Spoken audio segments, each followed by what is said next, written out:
Hi, and welcome to the 10th place U.S. Nationals Victor Deck Tech for Team Brisk. My name is Isaac Davison, and I'll be doing this and a tournament autopsy afterwards. If you want to learn a little bit about the deck and some improvements I think you can make, you can stick around for the deck tech. And if you'd like to hear a little bit of my learnings about the tournament, you can stick around for the autopsy afterwards as well. So let's start with this. Who am I and why am I qualified to even be doing this? I've been playing this deck since around Heavy Hitters. I have multiple PQ and RTN wins on it, even in really bad seasons to be playing Victor. Aurora Enigma meta was one of them. That's when New was around too. I've been playing this deck for as long as I can remember with this game, basically. And most importantly, I did finish 10th this year at Nats. Here, just to prove it, here if you look down there at 10th place, that's my name, Isaac Davison. Hi, that's me. So my version's a little bit more aggressive than a lot of the lists you've seen, including Ryan Rich's list. Why should you play my list over anybody else's list? Well, in testing, my list has a better Mario matchup. It's got a better Victor matchup, and it beats Fi and Syndra more consistently. Plus, you have a greater chance to high roll, which helps with beating opponents above your skill level. Now, of course, that won't always carry you across the finish line, so you need to be good at playing the deck when you low roll as well, as we'll get to. But overall, I think the deck does a lot more than the I'm just going to throw 50D reacts in my deck and block out and play Goldmane Estate as many times as you want. In addition to all of that, you are less susceptible to people playing random bullshit into you. This includes gravekeeping. This includes rippleaways. You care less about rippleaways than the other version. People are going to be less prepared for you.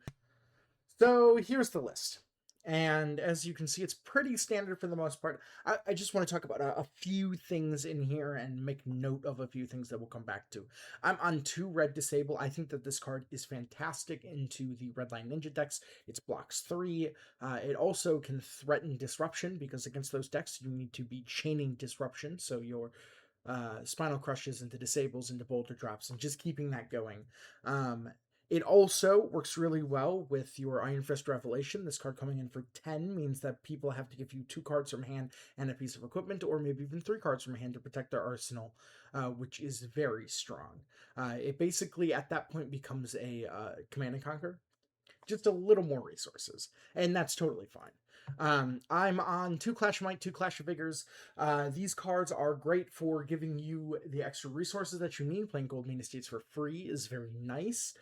Being able to go tech plating for free is phenomenal, and being able to send CNC or Boulder Drop for 7 and 8 respectively is very strong. As you're going to see if you play the deck a little bit, getting 1 extra damage on any of your attacks is pretty backbreaking against a lot of matchups. Spinal Crush for 10 is a lot better than Spinal Crush for 9.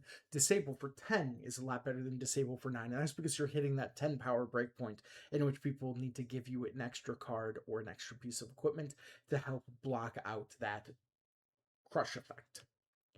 The downside to these cards is that you do not clash particularly well with them. They're only at 4 power at blue, which means they're not poppers for Prism, which we're not seeing a lot of Prism right now, but it is a consideration, as well as they do not clash well against other decks that have big attacks.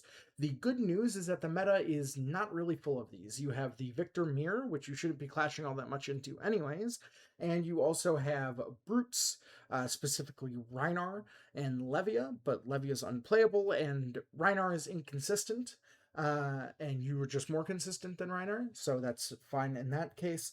And then into other Guardians, you do not clash as well as you normally would, but you're still playing your 8 power blues, your Golden Suns, your Disables, your Spinal Crushes, etc.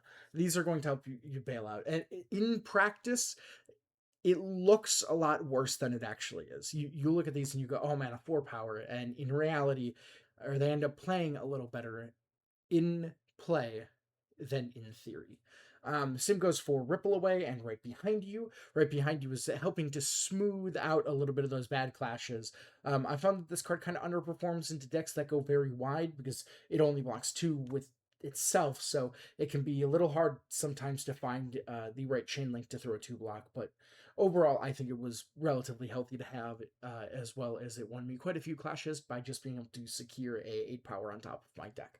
Ripple Away is obviously for Vincent and other Victor matchups, so we're keeping that in even if it is a 4 power. Rouse the Ancients. There are quite a few Victor players who do not believe in this card. I didn't believe in this card, and then I started playing it in testing. In testing, this card means that you can close out games that you are not supposed to be closing out. It blocks 2, it's a miss on clashes, but when you do get it off, it throws a lot of pressure and gets you a lot of damage very quickly. This card's great into Gravy, this card's great into Jarl, this card's great into other Victors when you can pull it off. Being able to go Rouse the Ancients, reveal Golden Sun, and any of your 8 power blues, or even a 6 power blue, to then be able to throw the Golden Sun afterwards off of a Tunic resource, a Floating Vigor, or a Seismic Surge is very strong. And it's a 17 power play off of 4 cards, and that's what you want to be doing, especially versus decks when they take off turn. I had a very important game versus a Syndra where repeatedly he was blocking out with his full hand, and I was able to chain Disruption like Rouse into Spinal Crush, etc., to help continually chip him down to a point where it was impossible for him to continue to play the game at a regular pace at which Syndra wants to. That being said, we will be siding this card out against certain matchups because we do really want the 3 block into some cases.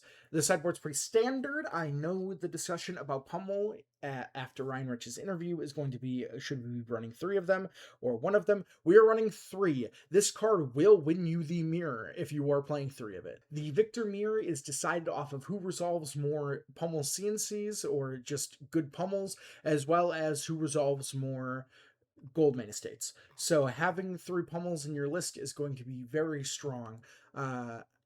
I'm running 2 Weakest Link, 2 Clash Bravado. I'd really like to bump this number up. We'll get to that. Only 2 Remembrance. We're not trying to take the game long. I found that if I play 3 Remembrances, I'm losing more clashes because of it. By the time you get to the 3rd Remembrance, the game is over anyways, one way or another, and you are either scrounging for blocks and you find the Remembrance, or you're just losing off of something else. Also, higher chance of drawing both of them in the same hand, which you really do not want to do. We're playing 1 Overcrowded for the Assassin matchup. I found that this card really overperforms being able to single-handedly block a Leave No Witnesses or get some extra block into a CNC is very strong. We're only running AB2. This is for Acilio. We're just running AB1 into Vincent, and no Boots of Omni's Ward because I was supposed to buy one from my local and just didn't get it. We're playing Titan's Fist for the Guardian Mirrors. We'll talk a little bit about that later. Really quick before I move on, I have updated this with my learnings from Nats, but as you're going to see in a second here, I do probably want to change a couple cards. So here are some changes that I think you should be making in this list, because the truth of the matter is I don't think this list is the best list it could be. I brought it into Nats with quite minimal testing against a few very strong decks in the format, and I ended up paying the price for it, as I'll show. The first thing you're going to want to be putting in is Boots of Omni Ward. It's great against Mario and stopping that turn 0 flick, or turn 1 flick, as well as giving you 1 extra block if you like it. Clash of Bravado is going to be very big into Ziggy. I only play 2 of it right now because I was finding that if I was playing 3, the sideboard was just a little wonky with it. So I cut down to 2. I want to go back up to 3. Nullrune Hood is for the Acilio matchup. Actually, both of these are. So part of the problem right now is when you sit down against an Acilio, there are 2 types of lists you'll see. One of them is gone in a flash, which Majin Bay obviously piloted to a top 8. And then the other list is Alexander Vor is playing something like it. His is more of a mid-rangey build. And then obviously Aaron Grace, who made top 8 as well, he was playing a little bit more of a combo burst build. I'm only playing AB2, and part of that was that I feel confident into Majin Bay's list. If you're playing against the Gone in the Flash list, you can keep in just your test of strength for Clash cards and probably still win that with only AB2. Play Hood over Lantern because you still want your shield to be blocking against that build. Otherwise, you play Lantern and keep the helmet for the single piece of gold, because gold is more important than the shield in most cases. I also think you should probably be on Arcane Compliance for those lists like Aaron Grace's list. Not having to deal with a Aether Flare for 9 and having it come in for 3 is very strong, because then you can AB3 if you add in the Nullrune Hood. I'd find room for 3 Arcane Compliance if I was going to make changes to this list. So what are you going to take out for those? I think Weakest Link is a good place to start. I'm playing that for Acilio and for Ziggy, and I've also found that it's pretty good into Aurora. The problem with Weakest Link is that they're just not going to let it hit, or they will play out their instance. And most of the time, it's going to be the first one. So you're better off just not playing it, to be honest. It's very strong when it's strong, but a lot of the times it is just a 2-4-6, let me see what's left of your hand once you play out your auras. Titan's Fist. So we're playing this for Guardians and Brutes who clash better than us. The truth of the matter is that if you are swinging your hammer into most of those matchups, you are probably losing anyways. This deck is supposed to be relatively aggressive. I'm not as aggressive as other builds. I've seen some lists running Zealous Belting around. I don't want to be running Zealous Belting. It's a red that doesn't block extremely well. But if you are missing clashes with your hammer and you're swinging hammer that often, you're probably going to lose anyways. So just play the other hammer.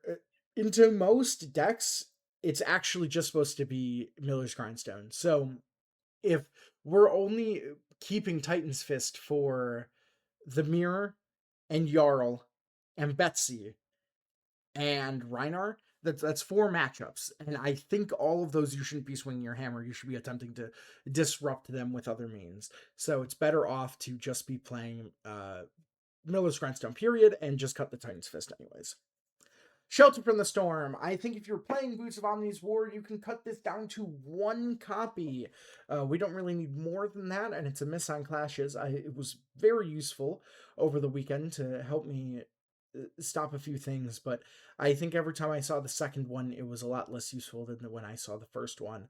Now with the deck list done, if you don't want to stick around for this, feel free not to. I'm just going to go through my weekend and some learnings that I had, and if you still have Nats, hear me out on some of these.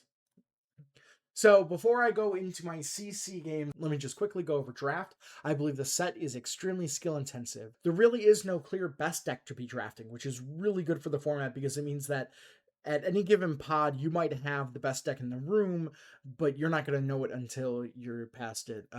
As well as the fact that the pods will kind of always be split. I think genuinely, the Runaway said this, and I think it's true probably about 80% of the time, is that whoever is the 2 of in the draft pod is probably the best hero in the format.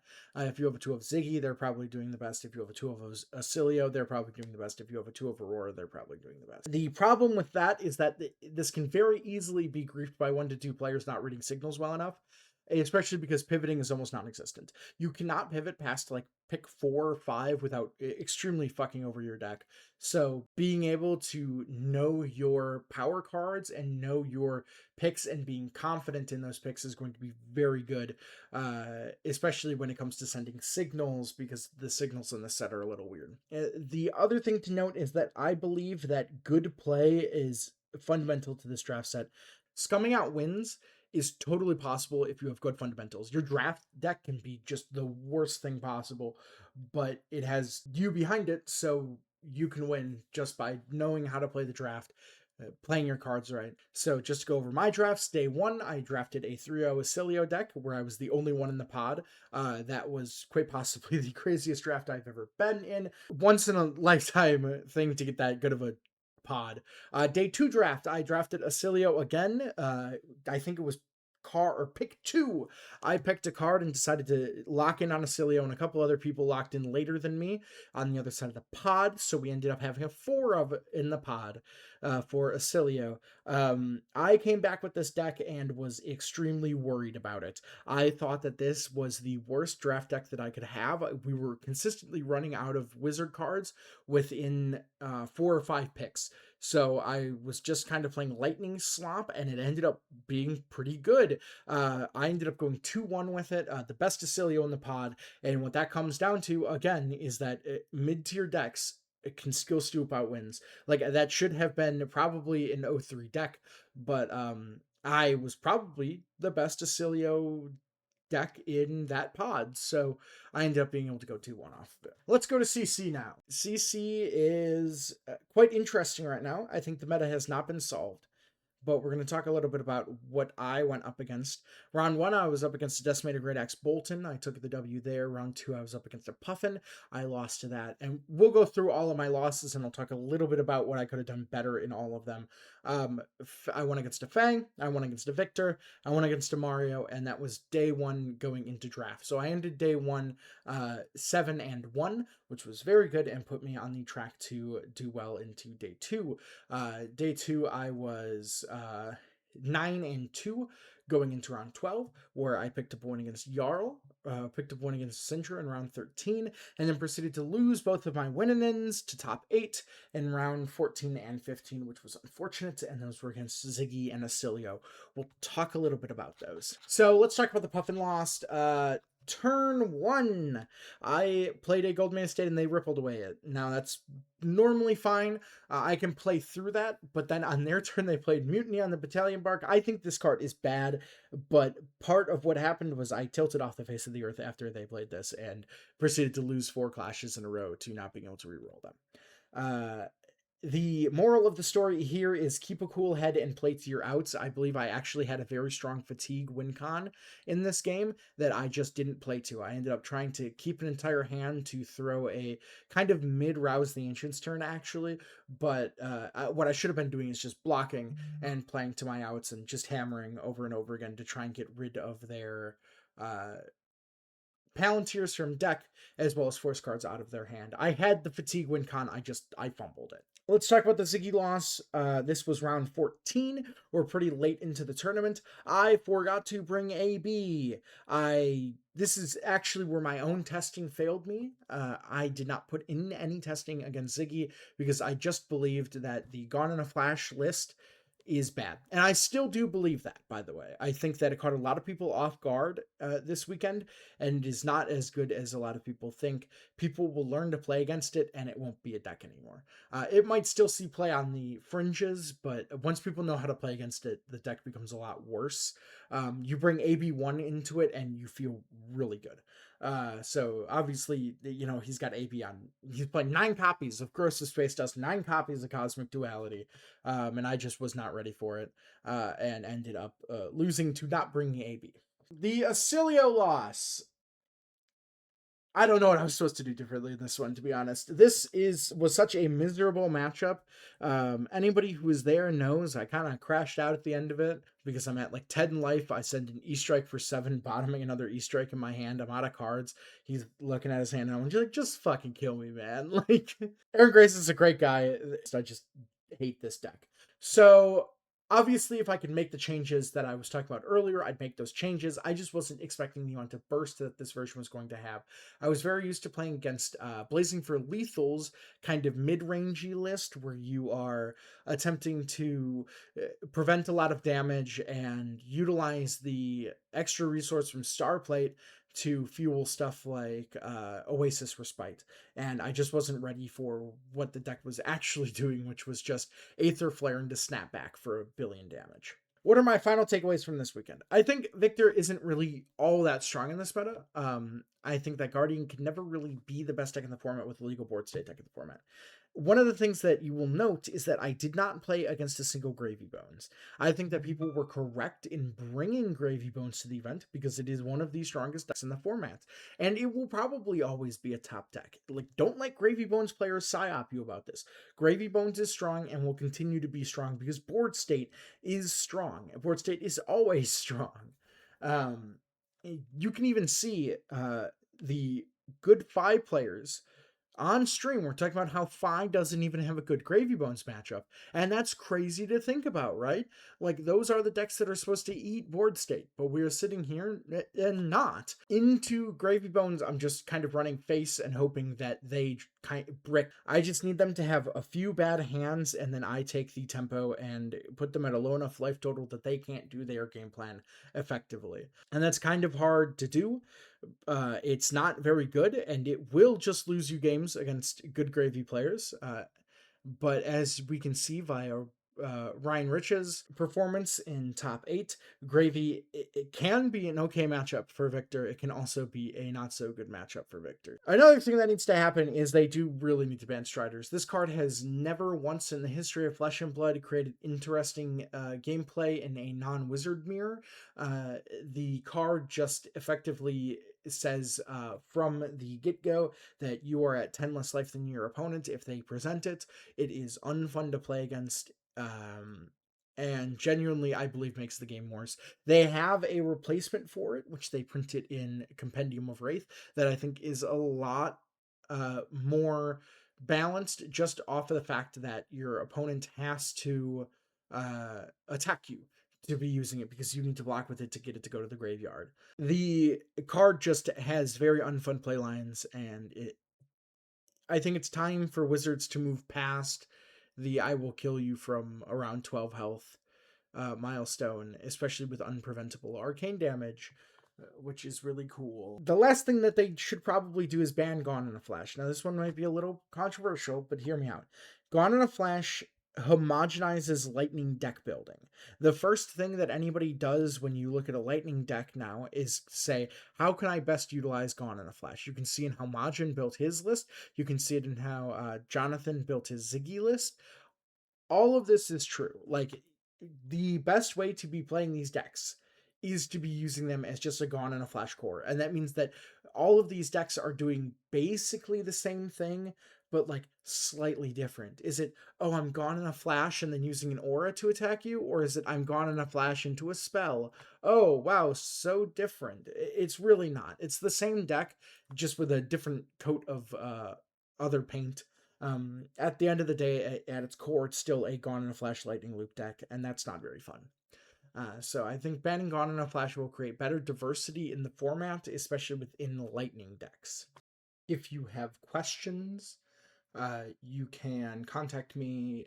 I'm TSA Precheck in purple, or you can reply on this video, and I'll try and get to as many comments as possible about the deck if you'd like to know more. I think I have a pretty good grasp on things and can answer any questions.